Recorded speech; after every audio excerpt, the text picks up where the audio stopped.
ढेर के मुंह से सुनीला कि लालू यादव हम गरीबों के लिए क्या किए।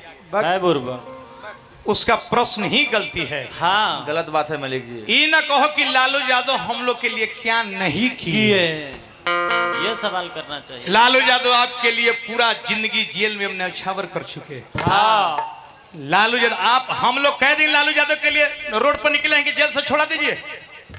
आपके लिए लालू यादव ऐसा महान व्यक्ति दुनिया में कोई पैदा नहीं होगा। अब सुन लीजिए, नहीं। भीमराव अंबेडकर के बाद लालू प्रसाद यादव के ही नंबर आते, इतिहास के पन्नों में लिखे जाएंगे लालू यादव। हाँ अब लालू कोई धरती पर पैदा नहीं होगा। सुन लीजिए, सुन लीजिए। हम गरीबों के लिए पूरी जिंदगी जेल के अंदर कर दे। अगर चाहते हाँ तब पैसा लेकर के घुटने टेक देते, आज जेल में नहीं जाते, पूंजीपतियों के पास, और तेजस्वी कभी मुख्यमंत्री रहते। लेकिन लालू ने कहा कि गरीबों के थे हम, गरीबों के हैं हम, और गरीबों के ही रह जाएंगे। लालू गरीब के लिए सर कटा सकता मगर कभी सर झुका सकता नहीं। गेहूमन के बच्चा गेहूमन होला बाबू। सही। आपका संविधान अब खतरा में पड़ा हुआ है। जरा होशियार हो जाए नौजवान साथी। भाई मलिक जी बड़े लोच पाए, संभल जाइए। आज लालू यादव के परिवार देख लीजिए। हाँ लोग कहला कि बेटी 4 गो हो गई, हमार कर्जा खड़ा हो गई। गलत सोच। लेकिन लालू यादव के बेटी रोहिणी आचार्य ने साबित करके दिखा दी पूरी दुनिया को कि बेटी की हैसियत क्या होता है। लोग बेटा खातिर धन रख ले, है रे बेटी जांच, कहना पड़ा हमको क्या।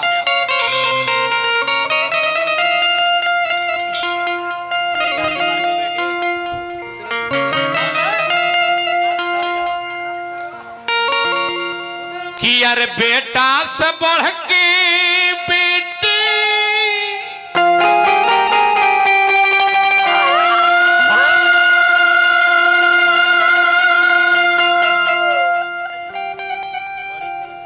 अर जग में देखवली रोहनी,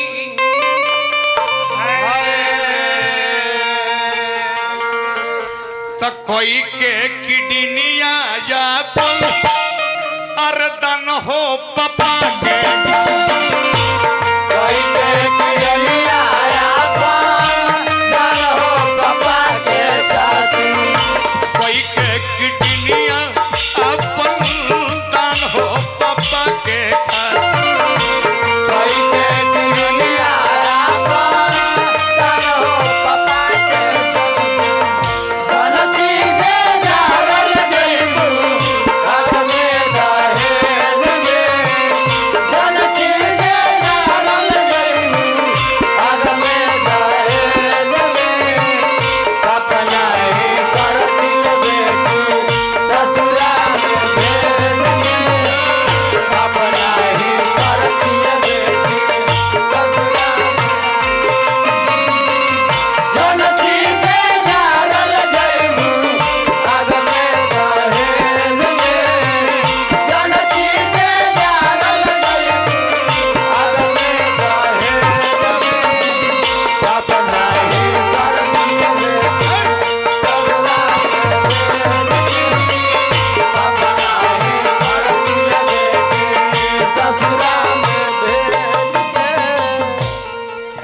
हरे लालू प्रसाद के परिवार केस बकेस बिना मतलब के फेस रंगे जा रहे हैं लोग। लेकिन फिर भी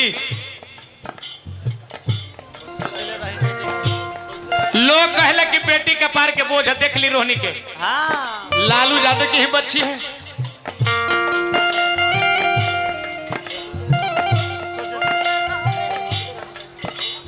ये सोचल रही बेटी का तो बोझरे का पार, सोचल रही बेटी का तो बोझरे का पार, सोचल रहनी बेटी का तो बोझरे का पार, सोचल रही बेटी का तो बोझरे का पार। लेकिन बिहार ही नहीं पूरी संसार को देखा निभाए लालू के परिवार उनकी बच्ची ने। देख राजा अबे तो मुखड़ा पो लालू जी के जिंदगी लावा ताई के लिए आई रे बिहार।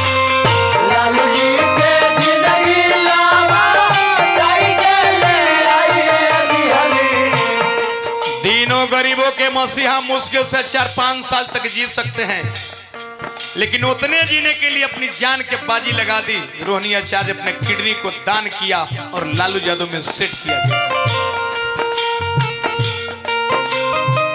लालू जी के जिंदगी लावा ताई के लिए आई रे बिहारी।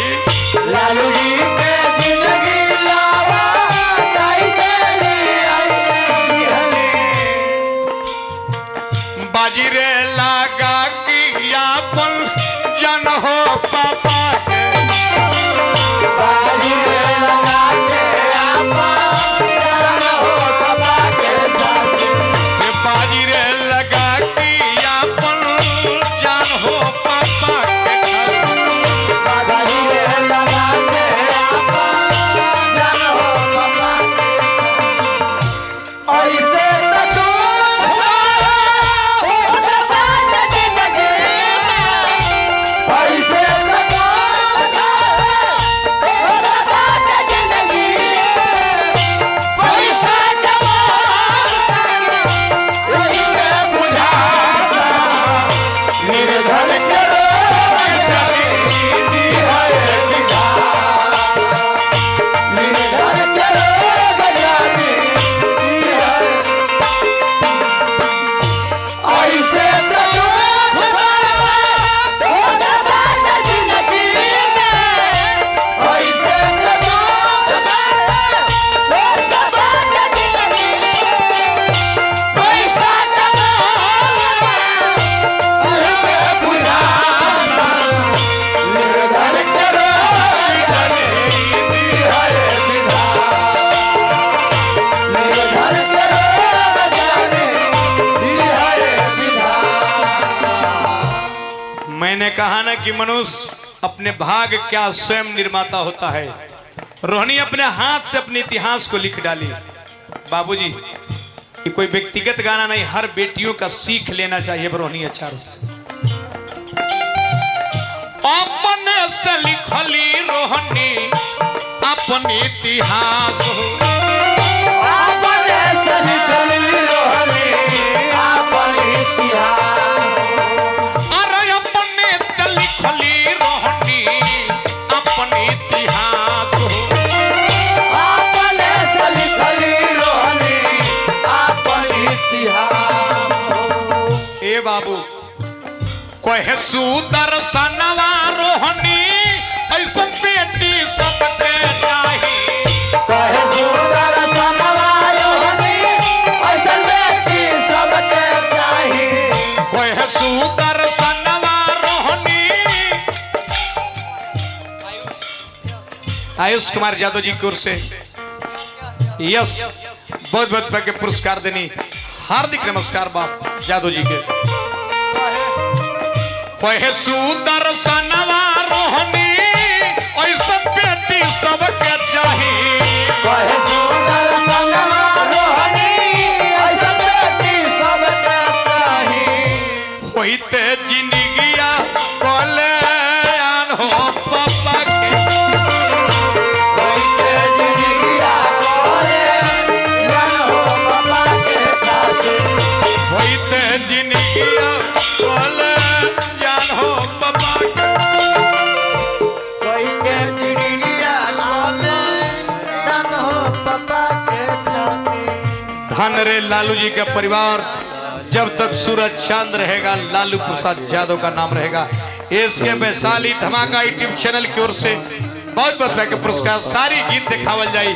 इसके वैशाली धमाका चैनल के सब्सक्राइब करी, कमेंट करी। अब